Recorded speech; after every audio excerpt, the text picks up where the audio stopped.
Welcome to the very first Tech Talk NZ podcast with Daniel and Bradley. I'm going to be talking about a few topics today. For the most part, I will be talking about the new Apple iSlate, along with USB 3.0. I'm going to be talking about dual screen monitor setups, choosing the right laptop for your need, and office furniture. Back to you, Daniel. The most common name that it's been referred to has been iSlate. In my opinion, this is actually, not a good name. However, if Apple choose that, then I guess we'll just have to put up with it. The rumoured screen sizes have been 7 inches right up to 12 inches, and it's been rumoured to cost, somewhere around 800 to 1,000 US dollars. Any questions about that, Bradley? Yeah, just wondering, is it going to be would it be stylus or just using your fingers as the touch instrument? It's pretty safe to say that using your fingers as a touch instrument based on the recent Apple products that use multi-touch surfaces such as the iPhone and iPod Touch, and the Magic Mouse, of course. And what operating system is this expected to running? Is it going to be running like an iPhone's operating system or like a modified version of OS X? I guess you could say iPhone firmware is a modified version of OS X. Yeah, well, I'm not really sure. That's not really definite at this stage. However, I'd expect it to be a slimmed down version of Mac OS X, because iPhone OS is not really up to the ball for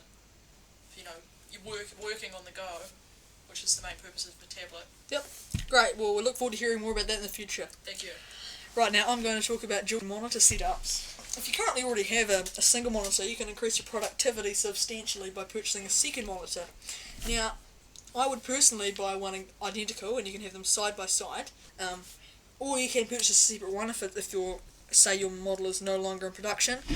Now, I think the main purpose of having them side by side is you can move windows from side to side so much easier, and you can just be looking at like one big screen.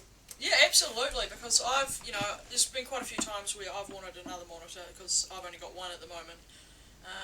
If you're coding a website, it's quite nice to have the coder or your other web design app very. open on one side, and then on the other side you have Safari or another browser to view it in. Yeah, that's a good idea.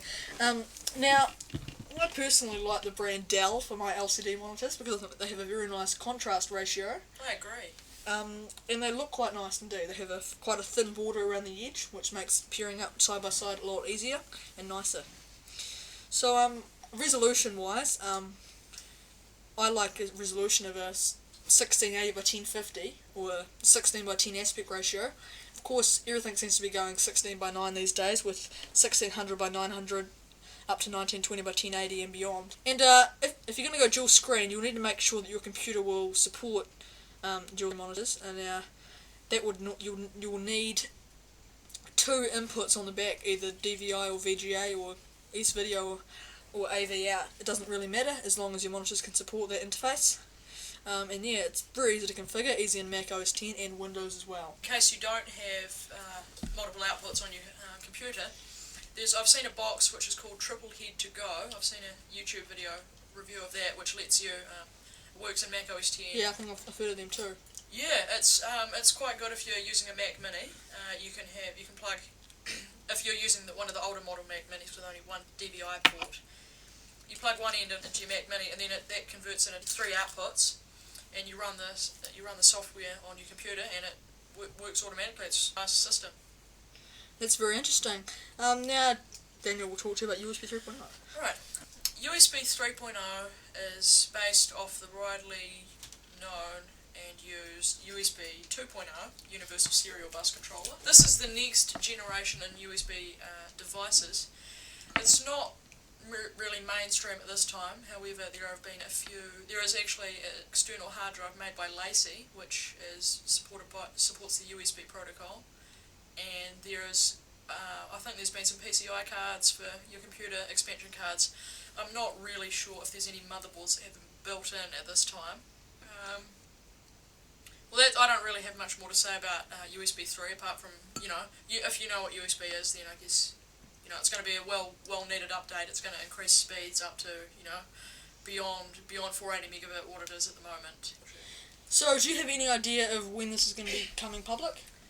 Well, it's sort of becoming mainstream at this stage. It's probably going to be definitely within the end of the year. Yeah, I've seen a lot of devices going to be supporting it, but wouldn't get it on a USB card, PCI card at the moment. I think you can. I'm not really sure about that at this point. They're probably quite expensive and not like I said, not mainstream at this time. Yep, rightio. So now I don't have any questions to add, so we're going to move on to office furniture. If you're choosing a desk for your home office or corporate office, there's a couple of things you're going to need to look for, and that's size. But more than one monitor on your desk, you obviously want a nice big desk. I actually prefer L-shaped desks because you can have, like Chris Brillo's setup is a prize setup. I think that's a wonderful setup. If you haven't watched Chris Brillo's videos, check them out, youtube.com/lockano. Or you can view his live video stream, Ustream, at live.perillo.com. He has quite a nice setup. He's got the dual screens, and he has a laptop on the, Yes, very good. And another thing is the colour. It's going to match everything else in your office, or your monitors, for example. It's like, I wouldn't like a very dark desk and then a beige monitor. I'd go for a light desk, and get the contrast looking more 1-to-1 as opposed to 10-to-1. Nice. Right. And other than that, it comes down to shape. And is it going to fit in your office in that shape? Example, L shape are mainly used for corners, however they can be right in the middle of your office, enabling access from both the front and behind. Yeah, so really it's up to you. I mean, it's based on your choice of flavour, really, what you're into. Yeah. You're into big discs, small discs, round discs, square discs. Now I'm going to be talking about choosing a laptop for your need.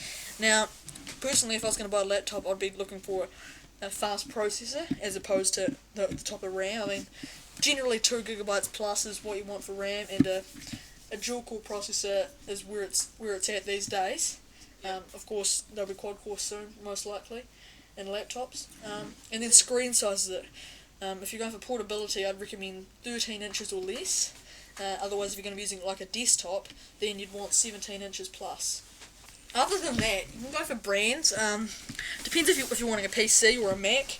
Now, I'm a Mac boy now. So I prefer an Apple laptop, like a MacBook Pro, MacBook Air. Any of those laptops are great. They come in all shapes and sizes, and they're good for nearly every need. You can of course go Windows, and there's a lot of brands out there like Toshiba, HP, Compaq, Acer. Okay, well that will conclude my topic, and now Daniel's going to talk about an application on the iPhone called iVideoCamera. That's right, guys. I'm just going to add a last-minute topic in here. I'm going to be doing a quick review of official video camera support for iPhone 2G and 3G. This has been out for just under a month now, and it's available in the App Store for $1.29 New Zealand or 99 cents in the United States. It's got some quite nice options. I found the frame rates to be fairly good if you're running on low quality, which is 10 frames per second. Which is actually fantastic. But if you go onto the higher quality, your frame rates are pretty much down the drain. So, and there's not really much of a quality increase. I would recommend going with the lower quality and getting the better frame rates. It's totally up to you. You can record a video, and once you've recorded your video, you can actually add it to a camera roll on your iPhone, so it shows in your camera roll as a video, just like it does on the 3GS, and you can even trim and edit it.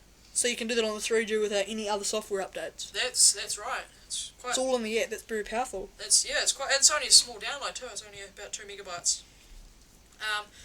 Once you've recorded the video, you can do one-click upload to YouTube, Facebook, Flickr, and many other online social networking sites. It's very powerful and I'm surprised that Apple has actually enabled support for this, but I'm glad they have, because it means you get good video quality with your iPhone 2G or 3G without having to get the 3GS. That's cool. So this pretty much concludes the podcast for this evening. Stay tuned. Next week we're going to have another podcast as well. Probably do it over Skype next time. Thank you very much for listening to our podcast. We hope you've enjoyed it. Subscribe to this podcast on iTunes or on YouTube at youtube.com/TechTalkNZ. Thank you.